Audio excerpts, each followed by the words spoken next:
Good morning all of you. मेरे Tripathi Mishra sir की class में आज हम टीचिंग और लर्निंग के कुछ क्वेश्चंस को करेंगे। इससे पहले जो लोग नए हैं मेरे चैनल को सब्सक्राइब करें, लाइक करें और शेयर करें। इससे हमें भी मोटिवेशन मिलता है और कुछ आगे करने का सोचते हैं हम लोग।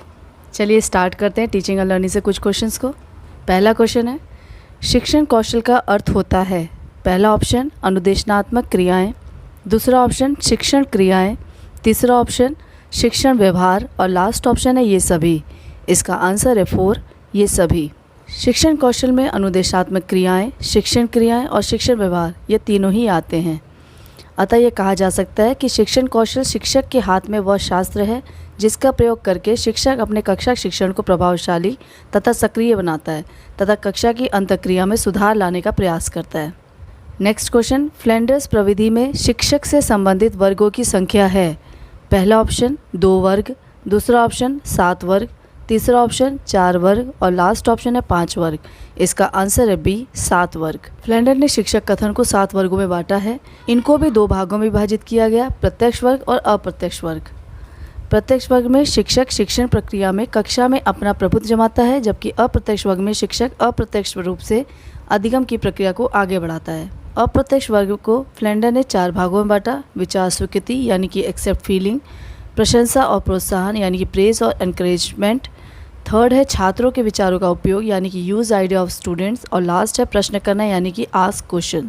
प्रत्यक्ष वर्ग को फ्लैंडर ने 3 भागों में बांटा, भाषण देना यानी कि लेक्चरिंग, निर्देश करना यानी कि इंस्ट्रक्टिंग, और लास्ट है आलोचना करना यानी कि क्रिटिसाइजिंग। फ्लैंडर इंटरेक्शन को आपको अच्छी तरह देखना है, उसका थ्योरी पार्ट देखना है तो आप मेरे डिस्क्रिप्शन बॉक्स में देख सकते हैं। इसको मैंने ब्लैक बोर्ड पर पढ़ाया है, आप इसको देख सकते हैं मेरे डिस्क्रिप्शन बॉक्स में। नेक्स्ट क्वेश्चन, शिक्षण कौशल का उपयोग किया जाता है। पहला ऑप्शन अधिगम परिस्थितियों में, दूसरा ऑप्शन शिक्षण अवस्थाओं में, थर्ड ऑप्शन शिक्षण स्तरों में और लास्ट ऑप्शन है इन सभी में। इसका आंसर है सी, शिक्षण स्तरों में। शिक्षण कौशल का उपयोग शिक्षण स्तरों में किया जाता है। नेक्स्ट क्वेश्चन, शिक्षण कौशल का उपयोग किया जाता है। पहला ऑप्शन कक्षा के अंदर, दूसरा ऑप्शन कक्षा के बाहर, तीसरा ऑप्शन ए और बी दोनों और लास्ट ऑप्शन है इनमें से कोई नहीं। इसका आंसर है सी, ए और बी दोनों। शिक्षण कौशल का उपयोग कक्षा के अंदर और कक्षा के बाहर किया जाता है। नेक्स्ट क्वेश्चन, व्यवस्थित निरीक्षण से तात्पर्य होता है। पहला ऑप्शन वर्ग प्रणाली, दूसरा ऑप्शन संकेत प्रणाली, तीसरा ऑप्शन ए और बी दोनों और लास्ट ऑप्शन इनमें से कोई नहीं। इसका आंसर है सी, ए और बी दोनों। व्यवस्थित निरीक्षण से तात्पर्य वर्ग प्रणाली और संकेत प्रणाली होता है। नेक्स्ट क्वेश्चन, फ्लैंडर की निरीक्षण प्रविधि को कहते हैं। पहला ऑप्शन संकेत प्रणाली, दूसरा ऑप्शन वर्ग प्रणाली, तीसरा ऑप्शन ए और बी दोनों और लास्ट ऑप्शन है इनमें से कोई नहीं। इसका आंसर है बी, वर्ग प्रणाली। फ्लैंडर की निरीक्षण प्रविधि को वर्ग प्रणाली कहते हैं। इसे इन्होंने 10 वर्गों में बांटा है। नेक्स्ट क्वेश्चन, फ्लैंडर निरीक्षण प्रविधि का उपयोग किया जाता है। पहला ऑप्शन शाब्दिक व्यवहार, दूसरा ऑप्शन अशाब्दिक व्यवहार, तीसरा ऑप्शन ए और बी दोनों और लास्ट ऑप्शन है इनमें से कोई नहीं। इसका आंसर है ए, शाब्दिक व्यवहार। फ्लैंडर निरीक्षण प्रविधि का उपयोग शाब्दिक व्यवहार में किया जाता है। नेक्स्ट क्वेश्चन, निरीक्षण प्रविधि में 10x10 मैट्रिक्स तालिका का उपयोग किया जाता है। पहला ऑप्शन आलेखन प्रक्रिया में, दूसरा ऑप्शन अर्थापन की प्रक्रिया में, तीसरा ऑप्शन दोनों प्रक्रिया में और लास्ट ऑप्शन है इनमें से कोई नहीं। इसका आंसर है बी, अर्थापन की प्रक्रिया में। निरीक्षण प्रविधि में 10x10 मैट्रिक्स तालिका का उपयोग अर्थापन की प्रक्रिया में किया जाता है। नेक्स्ट क्वेश्चन, पारस्परिक वर्ग प्रणाली यानी कि RCS का विकास हुआ है। पहला ऑप्शन 1963 में, दूसरा ऑप्शन 1968 में, तीसरा ऑप्शन 1966 में और लास्ट ऑप्शन 1974 में। इसका आंसर है भी 1968 में। पारस्परिक वर्ग प्रणाली का विकास 1968 में हुआ। नेक्स्ट क्वेश्चन, पारस्परिक वर्ग प्रणाली यानी कि RCS में वर्ग होते हैं। पहला ऑप्शन 19 वर्ग, दूसरा ऑप्शन 15 वर्ग, तीसरा ऑप्शन 20 वर्ग और लास्ट ऑप्शन है 18 वर्ग। इसका आंसर है सी, 20 वर्ग। पारस्परिक वर्ग प्रणाली 20 वर्ग में होते हैं। नेक्स्ट क्वेश्चन, पारस्परिक वर्ग प्रणाली का विकास किया। पहला ऑप्शन DG रायन ने, दूसरा ऑप्शन RC ओवर ने, तीसरा ऑप्शन ग्लोबे ने और लास्ट ऑप्शन है राइट स्टोन ने। इसका आंसर है बी, RC ओवर ने। पारस्परिक वर्ग प्रणाली का विकास RC ओवर ने किया था। नेक्स्ट क्वेश्चन, सम व्यवहार विश्लेषण यानी कि ट्रांसलेक्शनल एनालिसिस में संप्रेषण प्रवाह होते हैं। पहला ऑप्शन शिक्षक शिक्षक, दूसरा ऑप्शन छात्र छात्र, तीसरा ऑप्शन शिक्षक छात्र और लास्ट ऑप्शन है ये सभी। इसका आंसर है डी, ये सभी। सम व्यवहार विश्लेषण में संप्रेषण प्रभाव शिक्षक शिक्षक में अंतर्क्रिया होती है, छात्र छात्र में अंतःक्रिया होती है और शिक्षक छात्र में अंतःक्रिया होती है। नेक्स्ट क्वेश्चन, पारस्परिक वर्ग प्रणाली की विशेषता है। पहला ऑप्शन संप्रेषण प्रवाह, दूसरा ऑप्शन अंतः प्रक्रिया, तीसरा ऑप्शन द्विपक्षीय अंकन और लास्ट ऑप्शन है इनमें से कोई नहीं। इसका आंसर है सी, द्विपक्षीय अंकन। पारस्परिक वर्ग प्रणाली की विशेषता द्विपक्षीय अंकन होता है। द्विपक्षीय के अंतर्गत छात्र और शिक्षक का अंकन किया जाता है। नेक्स्ट क्वेश्चन, शिक्षक व अधिगम का संबंध का आधार है। पहला ऑप्शन व्यवहार परिवर्तन, दूसरा ऑप्शन अधिगम परिस्थितियाँ, तीसरा ऑप्शन शिक्षण उद्देश्य और लास्ट ऑप्शन है ये सभी। इसका आंसर है डी, ये सभी।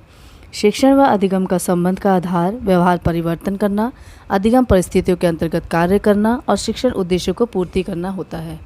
नेक्स्ट क्वेश्चन, अधिगम परिस्थितियों का विकास किया। पहला ऑप्शन B.S. ब्लूम ने, दूसरा ऑप्शन रॉबर्ट गेने ने, तीसरा ऑप्शन रॉबर्ट ग्लेसन ने और लास्ट ऑप्शन है हर्बर्ट ने। इसका आंसर है बी, रॉबर्ट गेने ने। अधिगम परिस्थितियों का विकास रॉबर्ट गेने ने किया था।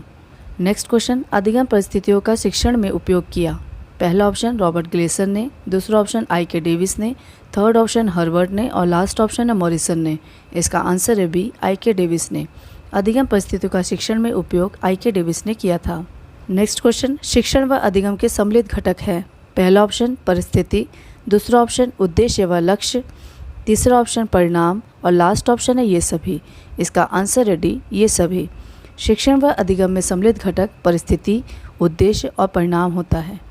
नेक्स्ट क्वेश्चन, शिक्षण प्रक्रिया के पक्ष है। पहला ऑप्शन छात्र, दूसरा ऑप्शन शिक्षक, तीसरा ऑप्शन पाठ्यवस्तु और लास्ट ऑप्शन है ये सभी। इसका आंसर है डी, ये सभी। शिक्षण प्रक्रिया के पक्ष में छात्र, शिक्षक और पाठ्यवस्तु ये तीनों ही होते हैं। नेक्स्ट क्वेश्चन, शिक्षण व्यवस्था का स्तर है। पहला ऑप्शन बोध स्तर, दूसरा ऑप्शन स्मृति स्तर, तीसरा ऑप्शन चिंतन स्तर और लास्ट ऑप्शन है ये सभी। इसका आंसर है डी, ये सभी। शिक्षण व्यवस्था का स्तर स्मृति, बोध और चिंतन स्तर है। नेक्स्ट क्वेश्चन, ज्ञानात्मक शिक्षण के सिद्धांत का प्रतिपादन किया। पहला ऑप्शन D.G. रायन ने, दूसरा ऑप्शन J.S. ब्रूनर ने, थर्ड ऑप्शन N.L. गेज ने और लास्ट ऑप्शन है गार्डन ने। इसका आंसर है सी, N.L. गेज ने। ज्ञानात्मक शिक्षण के सिद्धांत का प्रतिपादन N.L. गेज ने किया था। नेक्स्ट क्वेश्चन, शिक्षण व्यवहार सिद्धांत को दिया। पहला ऑप्शन N.L. गेज ने, दूसरा ऑप्शन गार्डन ने, थर्ड ऑप्शन B.O. स्मिथ ने और लास्ट ऑप्शन D.G. रायन ने।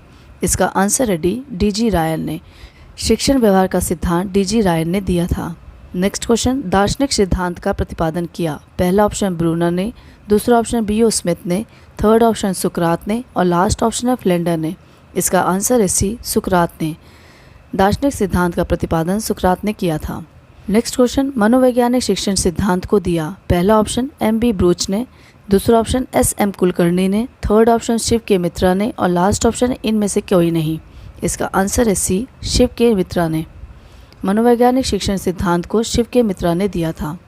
नेक्स्ट क्वेश्चन, शिक्षण सिद्धांत का अधिनियम है। पहला ऑप्शन क्रियाशीलता, दूसरा ऑप्शन प्रत्यक्षीकरण, तीसरा ऑप्शन अभ्यास और लास्ट ऑप्शन है ये सभी।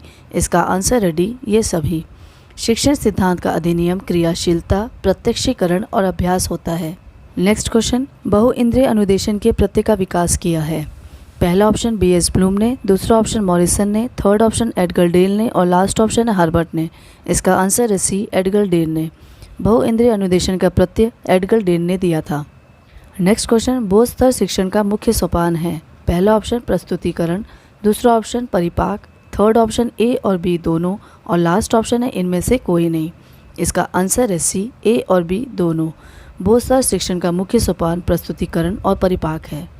नेक्स्ट क्वेश्चन, आंतरिक अनुभव का संबंध होता है। पहला ऑप्शन उद्देश्यों से, दूसरा ऑप्शन पाठ्यवस्तु से, तीसरा ऑप्शन रुचियों से और लास्ट ऑप्शन है इनमें से कोई नहीं। इसका आंसर है बी, पाठ्यवस्तु से। आंतरिक अनुभव का संबंध पाठ्यवस्तु से होता है। नेक्स्ट क्वेश्चन, बहुइंद्रिय अनुदेशन का उपयोग किया जाता है। पहला ऑप्शन परिपाक में, दूसरा ऑप्शन पर्यवेक्षण में, तीसरा ऑप्शन स्वामित्व अधिगम में और लास्ट ऑप्शन है इन सभी में। इसका आंसर है डी, इन सभी में। बहुइंद्रिय अनुदेशन का उपयोग परिपाक में, पर्यवेक्षण में और स्वामित्व अधिगम में किया जाता है। नेक्स्ट क्वेश्चन, सीखने के अनुभव के प्रत्यय को दिया है। पहला ऑप्शन एडगर डेल ने, दूसरा ऑप्शन मॉरिसन ने, थर्ड ऑप्शन ब्लूम ने और लास्ट ऑप्शन है हर्बर्ट ने। इसका आंसर है सी, ब्लूम ने। सीखने के अनुभव के प्रत्यय को ब्लूम ने दिया था। नेक्स्ट क्वेश्चन, आंतरिक अनुभव की प्रकृति है। पहला ऑप्शन शैक्षिक, दूसरा ऑप्शन सामाजिक, थर्ड ऑप्शन मनोवैज्ञानिक और लास्ट ऑप्शन है इनमें से कोई नहीं। इसका आंसर है सी, मनोवैज्ञानिक। आंतरिक अनुभव की प्रकृति मनोवैज्ञानिक है। नेक्स्ट क्वेश्चन, बहु इंद्रिय अनुदेशन से प्राप्त करते हैं। पहला ऑप्शन ज्ञान उद्देश्य, दूसरा ऑप्शन बोध उद्देश्य, थर्ड ऑप्शन ए और बी दोनों और लास्ट ऑप्शन है इनमें से कोई नहीं। इसका आंसर है सी, ए और बी दोनों। बहु इंद्रिय अनुदेशन से ज्ञान उद्देश्य और बोध उद्देश्य प्राप्त होते हैं। नेक्स्ट क्वेश्चन, बहु इंद्रिय अनुदेशन को मानते हैं। पहला ऑप्शन छात्र केंद्रित, दूसरा ऑप्शन शिक्षण केंद्रित, थर्ड ऑप्शन पाठ्यवस्तु केंद्रित और लास्ट ऑप्शन है उद्देश्य केंद्रित। इसका आंसर है सी, पाठ्यवस्तु केंद्रित। बहु इंद्रिय अनुदेशन को पाठ्यवस्तु केंद्रित मानते हैं। नेक्स्ट क्वेश्चन, श्रृंखला अभिक्रमित अनुदेशन का विकास किया। पहला ऑप्शन नॉर्मन ए क्राउडर ने, दूसरा ऑप्शन पेवलॉव ने, थर्ड ऑप्शन B.F. स्किनर ने और लास्ट ऑप्शन है रॉबर्ट मेगर ने। इसका आंसर है सी, B.F. स्किनर ने। श्रृंखला अभिक्रमित अनुदेशन का विकास B.F. स्किनर ने किया था। नेक्स्ट क्वेश्चन, श्रृंखला अभिक्रमित अनुदेशन का मूल अधिनियम है। पहला ऑप्शन स्वतः अध्ययन गति, दूसरा ऑप्शन तत्परता अनुक्रिया, थर्ड ऑप्शन तत्कालीन पुनर्बुलन और लास्ट ऑप्शन है ये सभी। इसका आंसर है डी, ये सभी। श्रृंखला अभिक्रमित अनुदेशन का मूल अधिनियम स्वतः अध्ययन गति, तत्परता अनुक्रिया और तत्कालीन पुनर्बुलन है। नेक्स्ट क्वेश्चन, श्रृंखला अभिक्रमित अनुदेशन के आदेशात्मक अधिनियम हैं। पहले ऑप्शन उद्देश्यों का विशिष्टीकरण, दूसरा ऑप्शन व्यवहारिक परीक्षण, थर्ड ऑप्शन स्वतः अध्ययन गति और लास्ट ऑप्शन है ये सभी। इसका आंसर है डी, ये सभी। श्रृंखला अभिक्रमित अनुदेशन के आदेशात्मक अधिनियम उद्देश्यों का विशिष्टीकरण करना, व्यवहारिक परीक्षण करना और स्वतः अध्ययन गति से कार्य को करना है। नेक्स्ट क्वेश्चन, श्रृंखला अभिक्रमित अनुदेशन में मुख्य पद होते हैं। पहला ऑप्शन शिक्षण पद, दूसरा ऑप्शन अभ्यास पद, थर्ड ऑप्शन मूल्यांकन पद और लास्ट ऑप्शन है ये सभी। इसका आंसर है डी, ये सभी। श्रृंखला अभिक्रमित अनुदेशन में मुख्य पद शिक्षण पद, अभ्यास पद और मूल्यांकन पद होता है। नेक्स्ट क्वेश्चन, श्रृंखला अभिक्रमित अनुदेशन में व्यक्ति भिन्नता का अधिनियम है। पहला ऑप्शन तत्पर पुनर्बलन, दूसरा ऑप्शन छोटे पद, थर्ड ऑप्शन छात्र परीक्षण और लास्ट ऑप्शन है स्वतः अध्ययन गति। इसका आंसर है डी, स्वतः अध्ययन गति। श्रृंखला अभिक्रमित अनुदेशन में व्यक्तिक भिन्नता का अधिनियम स्वतः अध्ययन गति होता है। नेक्स्ट क्वेश्चन, श्रृंखला अभिक्रमित अनुदेशन के वैकल्पिक अधिनियम हैं। पहला ऑप्शन बाहरी अनुक्रिया, दूसरा ऑप्शन छोटे छोटे पद, थर्ड ऑप्शन तत्काल अनुक्रिया और लास्ट ऑप्शन है ये सभी। इसका आंसर है डी, ये सभी। श्रृंखला अभिक्रमित अनुदेशन के वैकल्पिक अधिनियम बाहरी अनुक्रिया, छोटे छोटे पद और तत्काल अनुक्रिया होती है। नेक्स्ट क्वेश्चन, शाखीय अनुदेशन से पृष्ठों के मुख्य प्रकार हैं। पहला ऑप्शन गृह पृष्ठ, दूसरा ऑप्शन त्रुटि पृष्ठ, थर्ड ऑप्शन ए और बी दोनों ही और लास्ट ऑप्शन है इनमें से कोई नहीं। इसका आंसर है सी, ए और बी दोनों। अर्थात शाखीय अनुदेशन में पृष्ठों का मुख्य प्रकार गृह पृष्ठ और त्रुटि पृष्ठ होता है। नेक्स्ट क्वेश्चन, शाखीय अनुदेशन का विकास किया। पहला ऑप्शन B.F. स्किनर ने, दूसरा ऑप्शन रॉबर्ट गिलबर्ट ने, थर्ड ऑप्शन नॉर्मन ए क्राउडर ने और लास्ट ऑप्शन है फ्लेंडर ने। इसका आंसर है सी, नॉर्मन ए क्राउडर ने। शाखीय अनुदेशन का विकास नॉर्मन ए क्राउडर ने किया। आज के सीरीज का लास्ट क्वेश्चन, शाखीय अनुदेशन का अधिनियम है। पहला ऑप्शन निदानात्मक, दूसरा ऑप्शन उपचारात्मक, थर्ड ऑप्शन प्रस्तुतिकरण और लास्ट ऑप्शन है ये सभी। इसका आंसर है डी, ये सभी। शाखीय अनुदेशन का अधिनियम निदानात्मक, उपचारात्मक और प्रस्तुतिकरण है। आप लोग से रिक्वेस्ट है कि जब भी आप वीडियो देखिए तो शुरू से लास्ट तक देखिए। चैनल को सब्सक्राइब कीजिए और लाइक कीजिए, ज़्यादा से ज़्यादा कमेंट कीजिए। धन्यवाद।